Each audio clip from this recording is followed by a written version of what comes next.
all across America and around the world. This is Veterans Radio. This is Veterans Radio. And now, your host for today's program, Dale Throneberry. Hey, welcome to Veterans Radio. My name is Dale Throneberry, CW2 helicopter pilot in Vietnam, 1969. Welcome to Veterans Radio. We are truly all over the world on today's program. I'm really excited to have you listen to the people that we have. We've got a group from out in California called Elder Warriors, for all of you that look like me. And we are going to be talking to them about their program and what they've got going out there. And they have number of special events that are geared toward the elder warrior and also to the civilians to try and figure out what is going on in these Vietnam veterans' heads that are out there. Also joining me a little bit later on from Australia is Tom Williams, and Tom has written a number of books. Actually, he started off with a series of books called Heart of a Marine, and we're going to be talking with Tom about how he started writing. He's a lieutenant colonel, retired. His first book is Doorsteps of Hell, book number 1. And so we are going to be talking with him. If you want to get in on the action and you feel like talking with any of our guests, please feel free to do so. The number here locally in Michigan is 734-822-1600. 734-822-1600. Well, before we bring on our first guest, I got to thank our sponsors. We can't do this without them. Oh, I should have reminded everybody. Last weekend we had our Radio on the River fundraiser. I want to thank everybody that participated in that. We made our goal and more. It was really an exciting afternoon.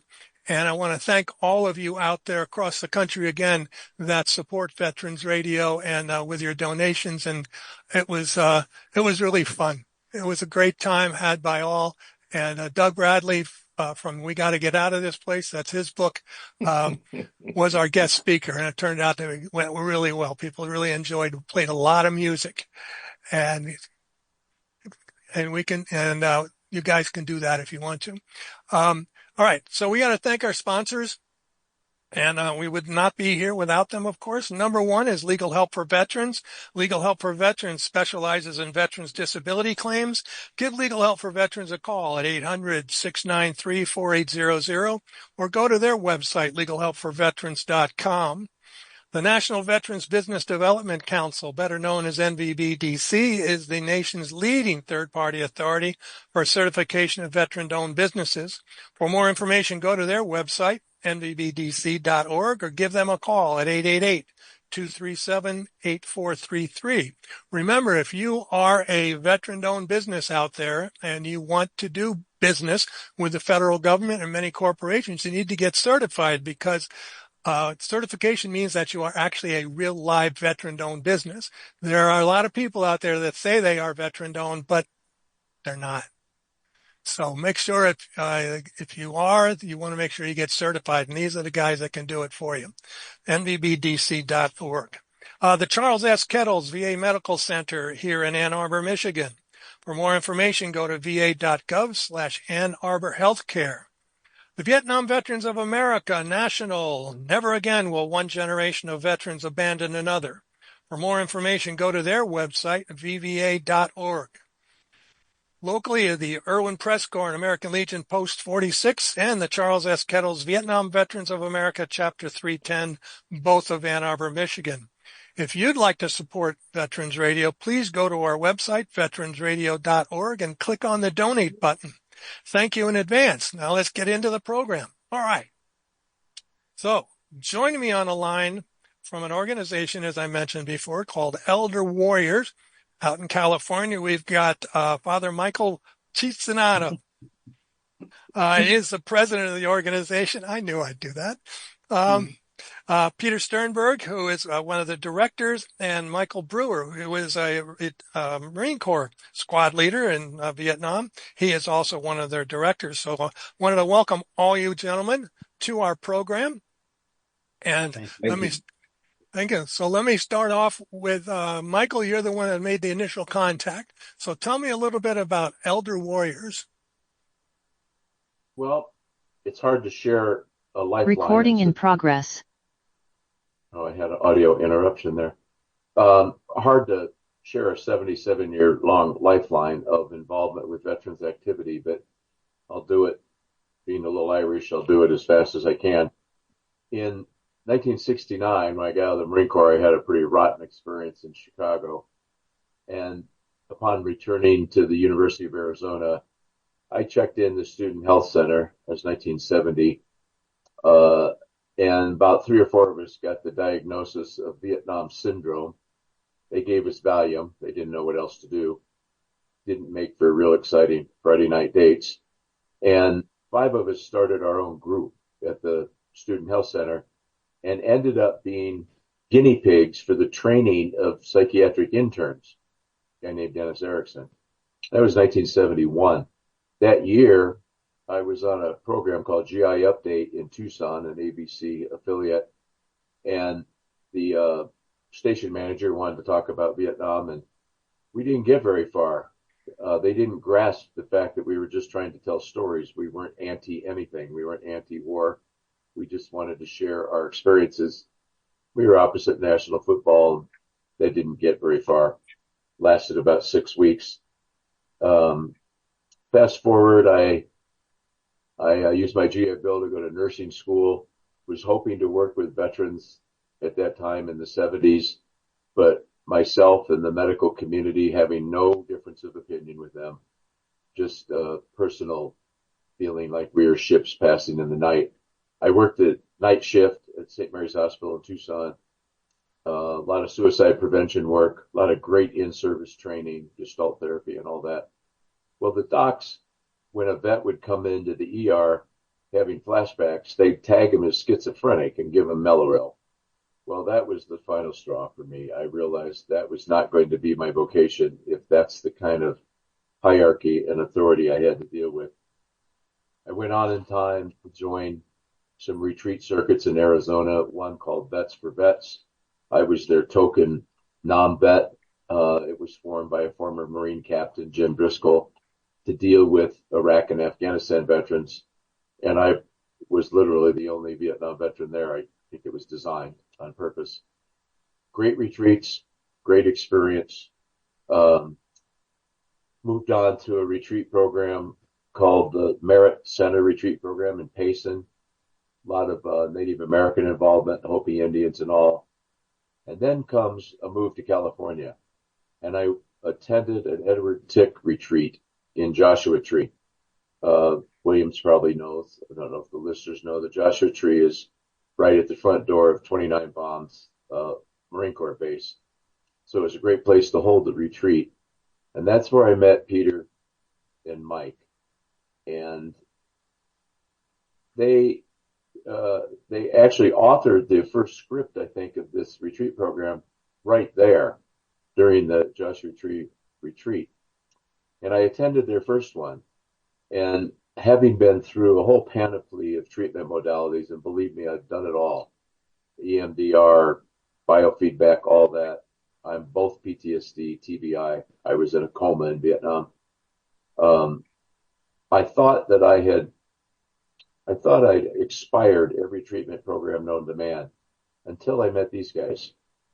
And they authored a script that just was an absolute breakthrough for storytelling. And the aspect that made for the breakthrough was the addition of civilians at all the retreats, where no longer were our stories truncated, cut off prematurely. As Colonel Williams would probably know, we used the phrase, oh, honey, pass the salt. You know, you could never get your story finished. And at that first retreat, I left saying to my wife, I think I can fly. You know, something just happened here. And it has to be related to the scripted nature of this civilian edition and the listening level. Because telling our stories to each other, as you saw in the beginning of this recording, we could go on till the sun goes down telling our war stories. But adding the civilian population just makes all the difference. And that's all I got for now. Well, thank you, Yeah. Mike. I want to go to Michael I did it again. It's mine. Yeah, Chicinato. you Michael, got it. wow, got it finally. Anyway, you are the president of elderwarriors.org. And, and I'm reading from your biography here. It's that you've been heavily involved with veterans, helping veterans and Veterans Treatment Center and so forth in this San Luis Yes. Obispo portion of in California. How did this idea come about for you?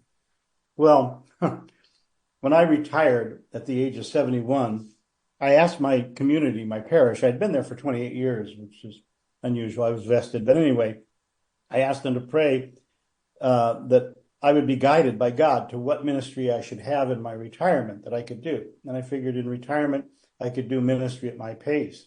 And when it became clear that I was being called to deal with veterans with PTSD, I was saying, God, you got to be kidding. I was a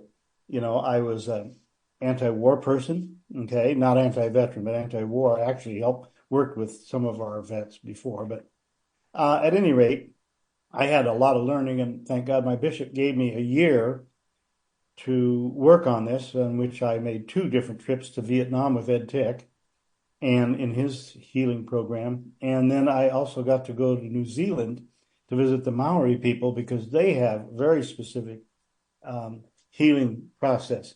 And what I've learned is because there's been a healing process throughout the centuries, a lot with the indigenous people, with the Greeks even had it, but it involved storytelling where it could be heard without judgment, without critique, without analysis or diagnosis.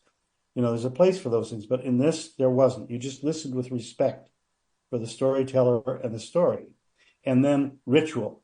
And I learned that the storytelling, the ability to do that in safety and to tell your true story to both veterans and civilians who wouldn't be commenting, they'd be listening with respect, that then allowed the ritual processes and the other pieces to work for healing, forgiveness, grief, loss, all of that. But additionally, as I began working with Peter and I met at 29 Palms there, and as I began to work with him, we also realized the civilian piece that EdTech recognized was needed, but the civilians needed to understand how to listen. The other part was the civilians had a moral duty to accept responsibility for what we ask of our veterans and our warriors when they go. And it's a moral responsibility not only for what we ask them to do, but for them as they come back with what that effect has had on them. We see PTSD as post-traumatic soul distress. So we see it as a soul wound. And yes, it affects physically, mentally, the whole being, the whole person. But it's primarily a soul wound. And it comes from what we call a shredding of the soul, where in order to do the work of war, you have to separate yourself from your humanity. Okay? And that is brilliantly taught. And by all the preparations we have for our warriors, all the training is just expert at doing that. The thing is we don't do anything to reconnect them to their family, their humanity, or anything else when they come back. And that's what we seek to do in this journey. So it's seeking to make the reconnection that provides healing for our vets, but it also owning the moral responsibility for those of us who are civilians. In New Zealand, for example, when they listen to the story, they tell the veterans coming back, look, we asked you to go. So it's the war and everything that you did and everything that happened in the war is on us, is our responsibility. We own it with you. We own it as a community. And then it's our job to bring you back, okay, and to bring you back. And they basically, the Maori guys told me, you bring them back to God, to nature, and to humanity, the people. So that's pretty much how we began. Peter and I began to design the ritual process. That ritual was an area that I was trained in. Richard Rohr is one of our Catholic priests, a Franciscan priest, many know, was my mentor in that, and dealing with men's work and men's wounds. So that gave me that component. So at any rate, that's where we started. And then I guess it should probably lead on to Peter to fill out the Yeah, blanks. I want to go over to Have a Peter question. Peter Sternberg, and Peter is one of the directors of AlbertWarriors.org. He's also a psychotherapist in Chicago. See, this is a worldwide program, nationwide today, for sure. So, Peter, how did you get involved in this whole thing? I know Michael just mentioned that you met together out at 29 Palms. I attended the conference that Ed Tick was running in Joshua Tree, and it was a powerful conference for me, personally as well as professionally. I learned for the first time about moral wounding. That moral wounding is a component of most post-traumatic stress disorders, certainly military post-traumatic stress disorder. And this comes out of the work of Jonathan Shea, who spent his career working with veterans, a psychiatrist working with Vietnam veterans. And he developed this understanding of the wound that comes to our moral sense through two ways. One is when we are asked to do something that goes against the mores, the values, the moral system that we were raised in, and learning how to be an effective warrior is that exactly. And the other is when a person feels betrayed by authority. Mm-hmm. This is the other way in which our moral sense is wounded. And Ed Tick spoke about this. I had a personal understanding of it in terms of, I was going over experiences of my own life and realized that even though I was not I had not served in the military, I did go to military school as an adolescent, but never served in our armed forces. I thought about my own experiences and realized that I had experienced moral wounding and had some signs and symptoms of post-traumatic stress disorder myself. And this led me to a deepening contact and friendship with Father Mike. And out of our conversations, he told me that he was working on a retreat for veterans. And based on what I was talking about myself, he was very interested in seeing if I would collaborate with him. And I said, yes, I would. And almost immediately, we landed on the idea of healing the split between the military community and the civilian community. That there is a split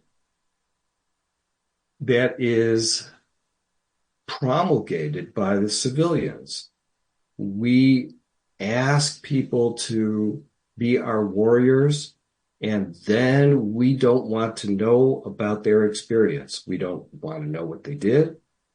We don't want to know the effect that it had on them. We thank them for their service, but mostly we don't want to know. And there's the split. And there is the moral wound to the warrior who feels that they don't have a way back into the society that sent them into the military.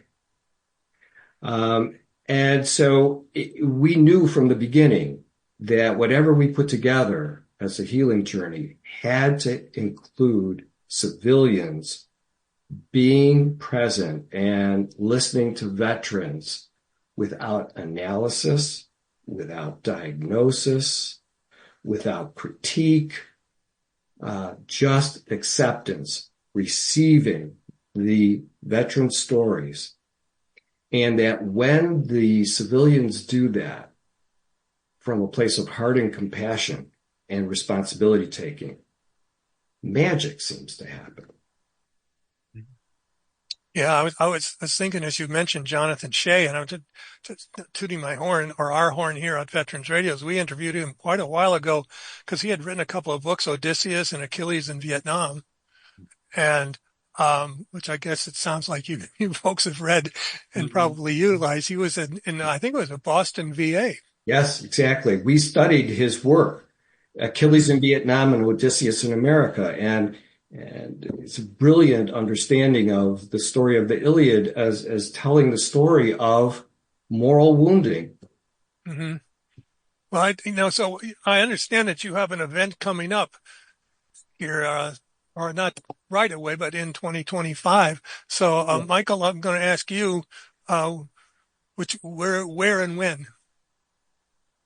It's in San Juan Bautista near Salinas, California. It's at a beautiful retreat center. Again, as Michael said earlier, Padre said earlier, it's a Catholic retreat center, but the retreats are not Catholic. They just happen to own the best damn real estate in California. Probably inherited it all from the Spaniards. But they're wonderful places. This one is really cool.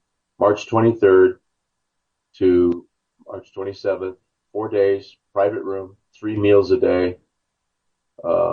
It's a Franciscan center. I guess I said that. We're filling up faster than we ever have. I've been with these guys for 10 years now. And we got a lot of help from where I live in the mountains. I'm by Lake Arrowhead, California. We've got help from the Legion, VFW. Just got $2,500 from the Rotary a couple days ago. So far, you guys correct me if I'm wrong. So far, in the 10 years I've been with them, no veteran that can't afford it has ever had to pay. We've covered every one of them. Isn't that correct?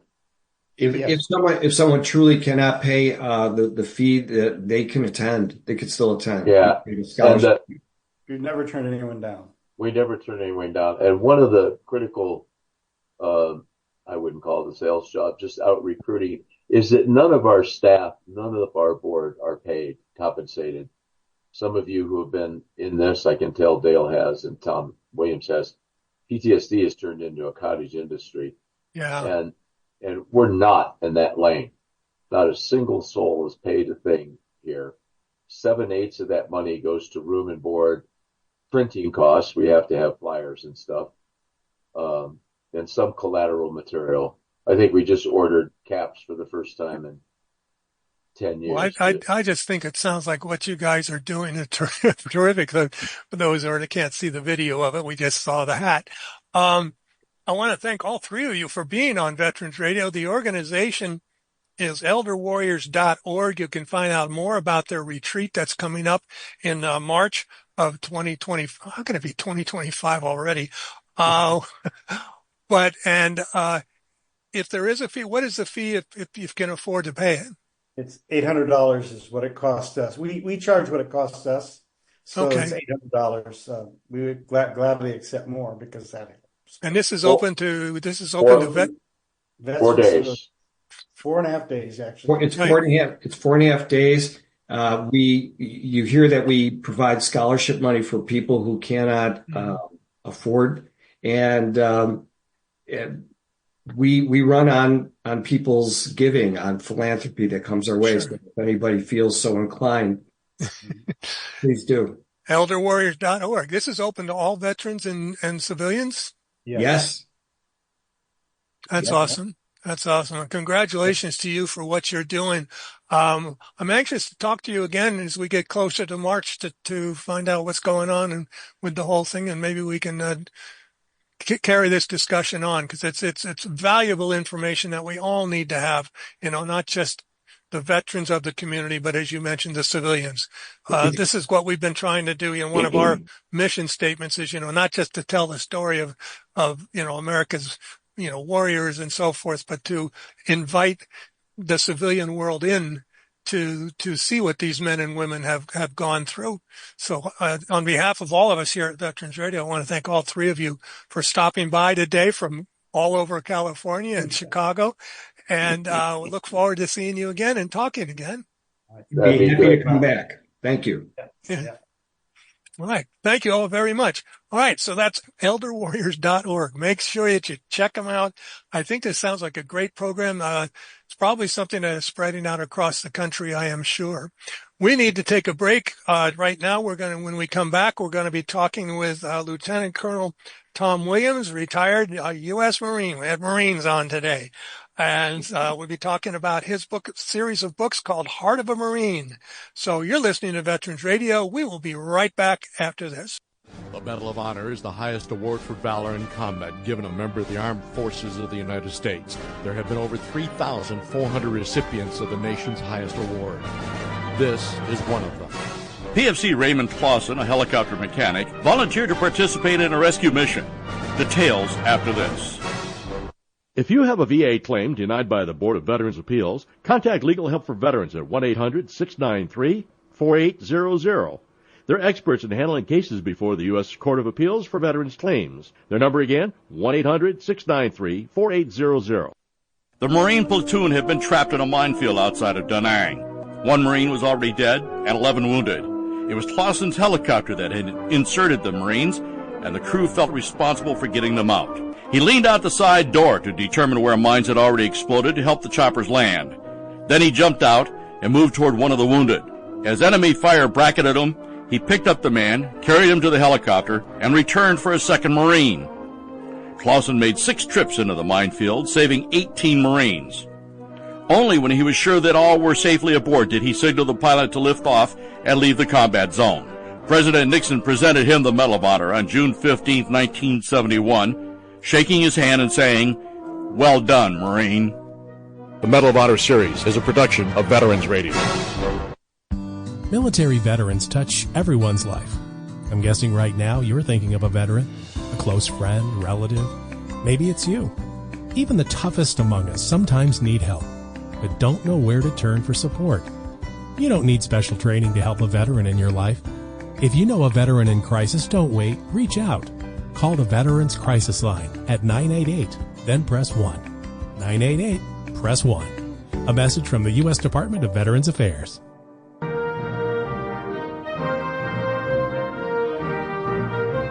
And we're back here on Veterans Radio, and joining me from Australia, of all places, is Lieutenant Colonel Tom Williams, retired United States Marine Corps, and he has started writing a series of books called The Heart of a Marine, and the first book is called Doorsteps of Hell. Let me give you a quick background on Tom. He's been everywhere. It seemed like I was going to try and do this, but he's brought up in Georgia, went to college in Georgia. And then when he joined the Marines, did 2 tours in Vietnam, went from there everywhere. He's just been all over the world. He's a trainer. Was with the Marines, as I said, ended up in the Middle East and every place else. So the idea here is I got to bring Tom on because I think you're going to really enjoy this portion of the program. So Tom, welcome to Veterans Radio. Well, thank you, Dale. It's a pleasure to have you on. And, as I said earlier, in reading your book, it's the story of so many veterans that we've had the privilege of talking to here on Veterans Radio.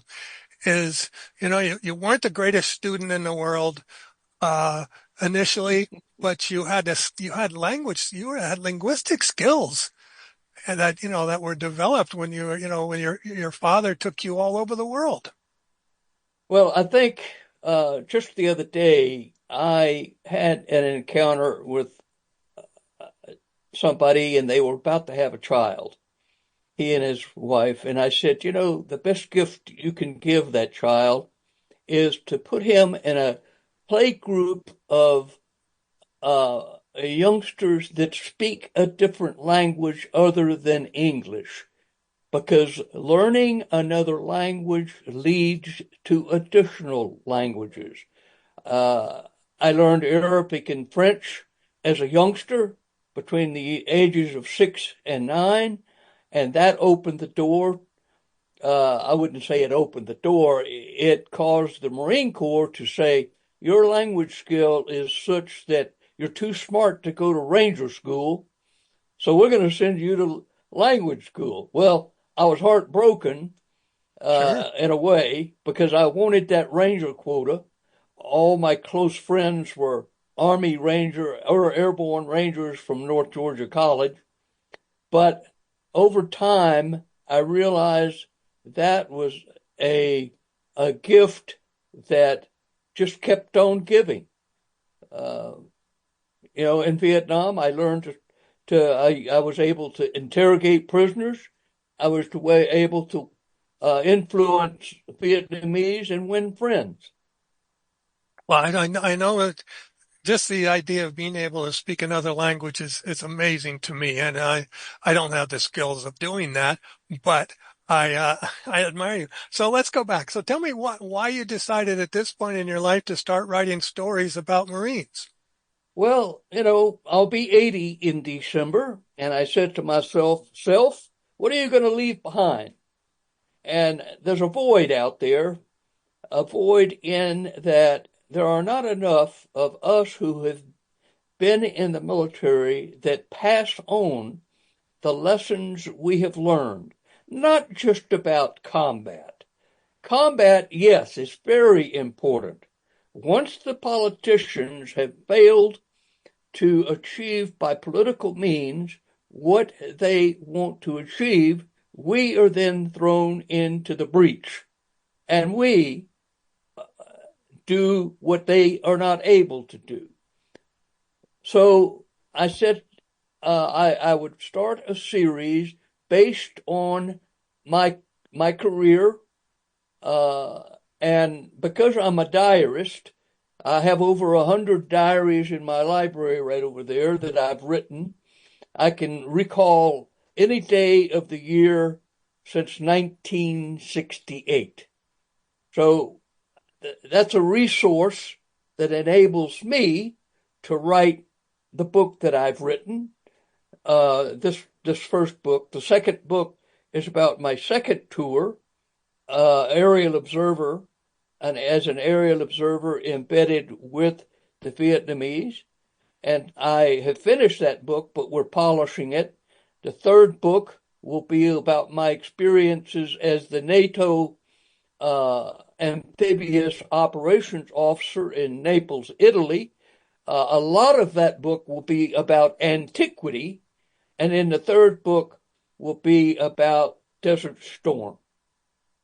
Okay. Well, I know in reading your book that you do have an incredible memory, obviously, and I'm sure the diaries help because I don't remember what happened yesterday, but that's what happens with most of us. I want to kind of go back and take this chronologically. I'd like to go back and talk about your upbringing because you did not have the best upbringing until a certain gentleman came into your life, and so can you talk about growing up in Georgia?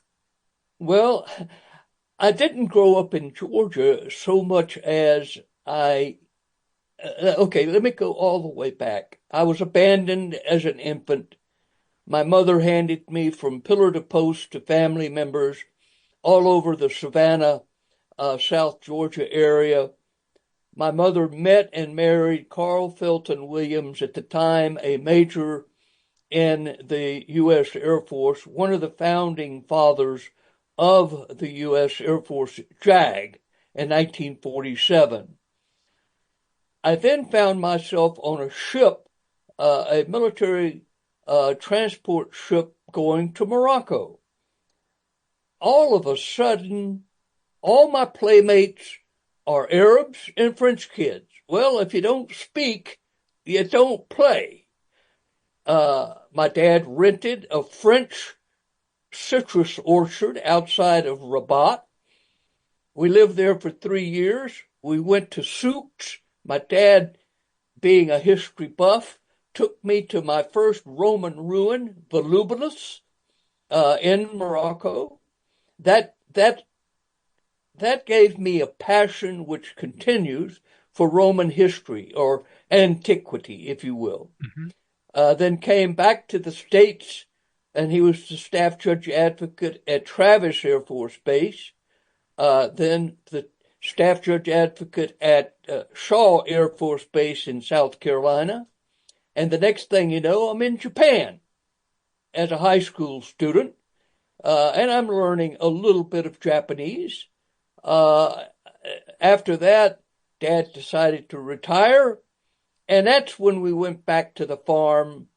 I was a junior and senior in high school. Now I've lost my audio here. Can you hear me? Now I can. I lost your audio after your dad retired. Yeah, Dad retired. We went back to Georgia, and Dad and his brother and his mother owned a farm that had been established in 1832. Wow. Georgia was not a state. You know, it was called the Indian Territory at that time. Well, we just kept building on the farm, and I learned to manage field hands. I drove a tractor. I raised peanuts, cotton, corn, and soybeans. We had cattle. We had pigs, goats, and a few sheep. Well, then I went off to North Georgia College, and that's where I really found the true value of Tom Williams at the military school at North Georgia College. Yeah, I wanted to spend some time at North Georgia because evidently this was it was a pretty well-known, and I guess it still is a well-known kind of a military school, sort of like the Citadel type of thing with their ROTC program. That's correct. There are 5 essential military schools at that time, the Citadel being one, VMI, North Georgia College, Norwich, and Texas A&M. Of course, we at North Georgia, we took pride in the fact that we were at the foot of the Appalachian Mountains. And we were co-located, Dahlonega, Georgia, with the mountain phase of the Ranger program. And so I became, in time, the executive officer of the mountaineering club, platoon. Because I was a stepchild, I was expected to run the farm in the summer, and then during school year at college, I earned my spending money by serving meals in the mess hall, the school mess hall. And then the dietitian got me another job running the movies on Friday and Saturday night. So they don't do this. They don't do this anymore. I don't think, kids that are working their way through school, we don't hear about them running. Well, they don't need projectors anymore, but the idea of, working the mess hall, whatever it took to get you through school. That's correct. Well, I had to first learn how to study. I mean, I was on probation initially because I had very little supervision as a student in high school. I was kind of an action junkie on steroids, or you might say I was Huckleberry Finn on steroids in my youth. It sounds like it. In reading the book, the first book, The Doorsteps of Hell, is kind of gives us a background of how Tom kind of developed. What is it that you took away from North Georgia when you graduated from there? You were ready to go. What is it that you learned? There's probably 3 or 4 things. The first, in college, yes, you're there to get a degree, but the most important degree that you receive is a lifelong group of friends. Those fellow students, both male and female, are some of the closest friends I ever had. Second, I learned who Tom Williams was. Okay, I found him embedded in this body. And I became known because I became known as Action.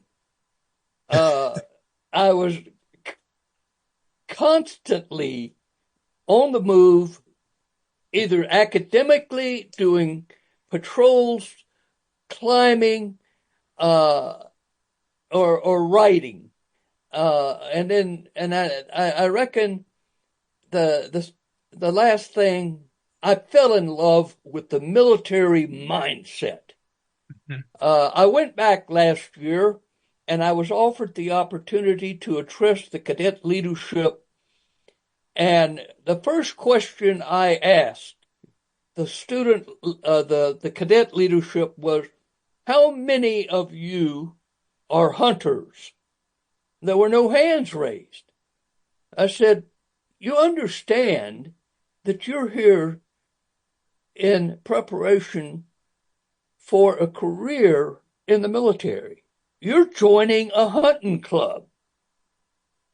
And you'd better be a better hunter than your adversary, because he has a rifle and he is hunting you.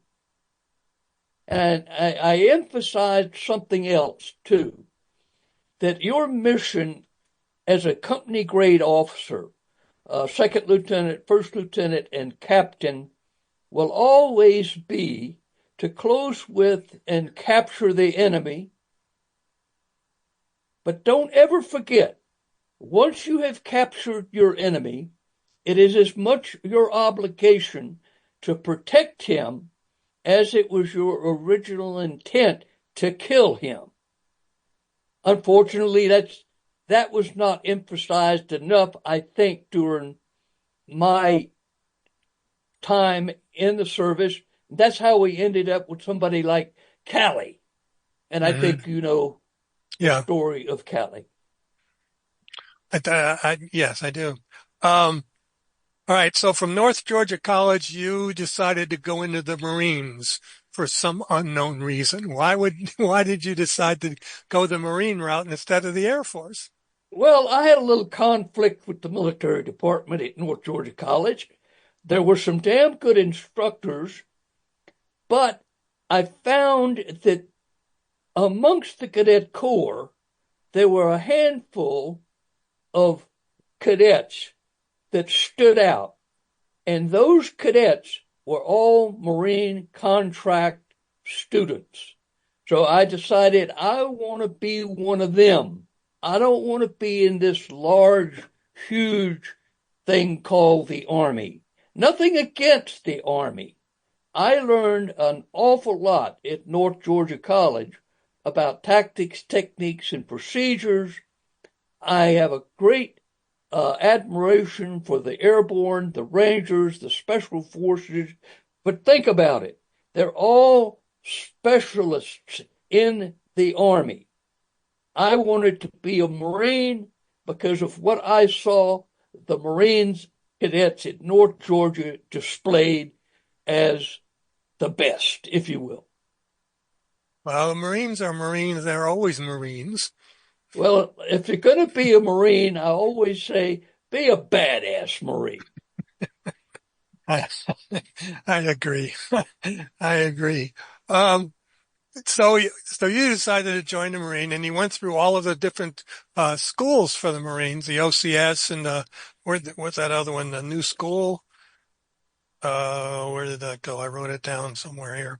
Oh, the basic school. You had OCS, and then you had the basic school. Could you, we're going to run out of time. I can already tell this, but can you tell me that is OCS just the normal officer candidate school, and then the basic school is more intense?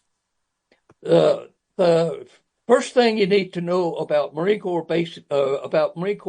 ROTC is that it's a deselection process. They're doing everything they can to break you. They want to know what kind of metal, mettle, you are made of. And second, they then will build you up to be the Marine that will go to the basic school. Okay. The proudest I am of my OCS, Officer Candidate School, is I set the Marine Corps record 100-yard, 14 obstacle O course. I ran that in 52 seconds. And then TBS, you then learn what it is to be an officer, what it is to lead, what it is with every weapon, squad tactics, platoon tactics, company tactics. You fire every weapon. And then you go to any specialty courses after the basic school and become an artilleryman or an aviator, or in my case, I went to language school before going to Vietnam. Okay, well, I mean, that's the training you received just sounds remarkable to me and is so intense. I guess I'd never really thought about it. You know, being a warrant officer, our only job was to fly. That was it. We didn't have any command responsibility at all. Oh, you know, in fact, we could tell a colonel if he got on our aircraft and he wanted to do something, we could say, no, get off. And you couldn't do anything to us. That's why we stayed in our seats so often after a flight. But the responsibilities that you had especially I think as a Marine, you know, platoon leader, squad leader, company leader, whatever it is. I mean, you have that responsibility for those men under you to keep them alive. And I know that was your main goal when you got to Vietnam. Well, keeping them alive, yes, but you also had to trick the enemy. You had, because this was a hide and seek. It was a platoon commander, company commander war for those of us who participated in it as infantry commanders at whatever level. I became known for moving at night in the rain, and that really didn't make my Marines very happy. But I learned early on, and I learned through my dad, and we were getting feedback from other North Georgia cadets who had already been commissioned and were in Vietnam, lessons learned. That's kind of some of this idea of why I'm writing.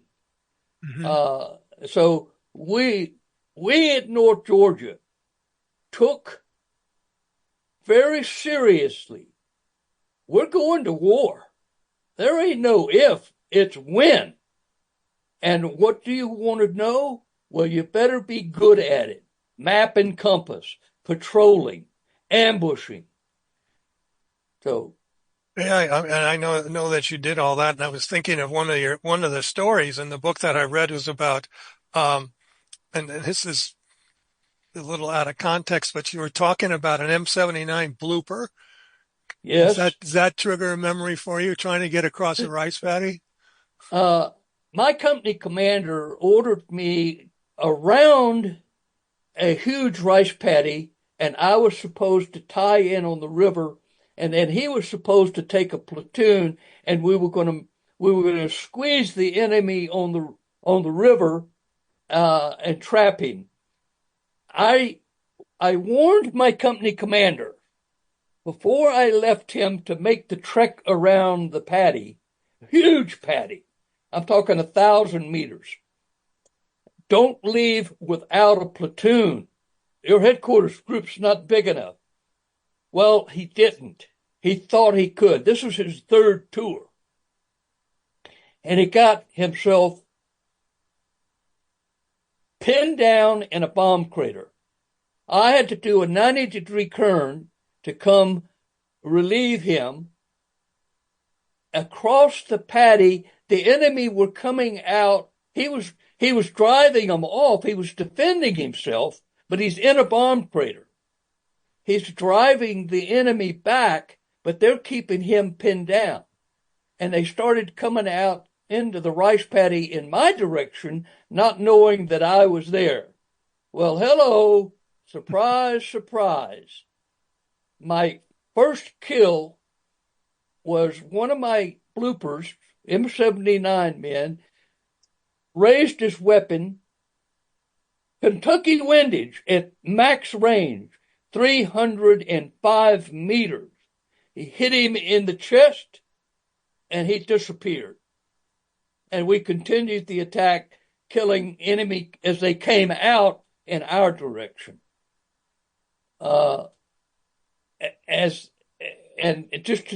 Just to deviate a little bit, the OV-10 pilot, and that was the first experience with an aerial observer I had, that kind of said to me, if I live through this, I want to be one of those guys.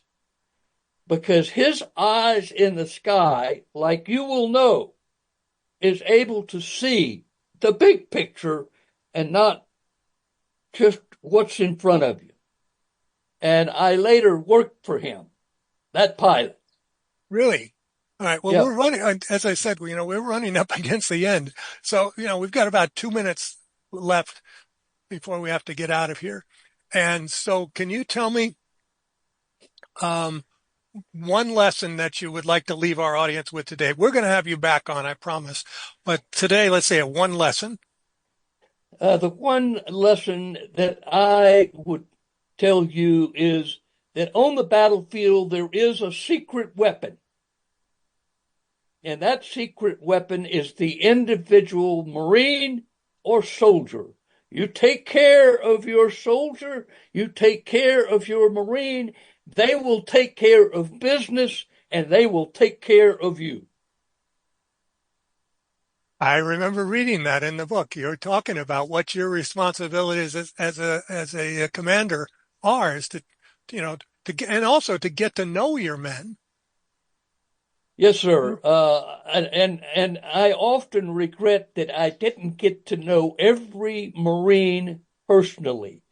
I knew the ones I could count on, and in particular, I had a corporal who was my platoon sergeant. Tommy Bird, T-Bird. I have the highest regard for him. Mm-hmm. And yeah, because it's tough, and then I'm kind of going back to what we were talking about earlier on with our elder warriors. Is it's so important for us to tell these stories, to get them out so that we can clear them out, get rid of the cobwebs in our minds about what was really going on. We've been talking here with Tom Williams, and as I said, we need to talk more about it. He's coming out with a series of books entitled Heart of a Marine, and the first book is titled Doorsteps of Hell, and you can get this on you have a website. What is your website, Tom? My website is www.heartofamarineseries.com, and the first book is this one right here. And right. That's me on the cover as a 24-year-old. Yeah, I love those old pictures. They were great. So, and you can get them on Amazon, because I got a Kindle version of the book on Amazon. It's a great story. Tom, thank you so much for your time. Don't go away. We can continue this conversation when we go off the air. We are going to go out as usual with a God Bless America. I love this song. I think it's so important. This version happens to be Leanne Rhymes. And so this is the version that we're going to have today. I think I'm coming up toward the end of the program, aren't I? I'm really at the end. Okay. So until next week, this is Dale Thromeray for all of us here at Veterans Radio. You are dismissed. God.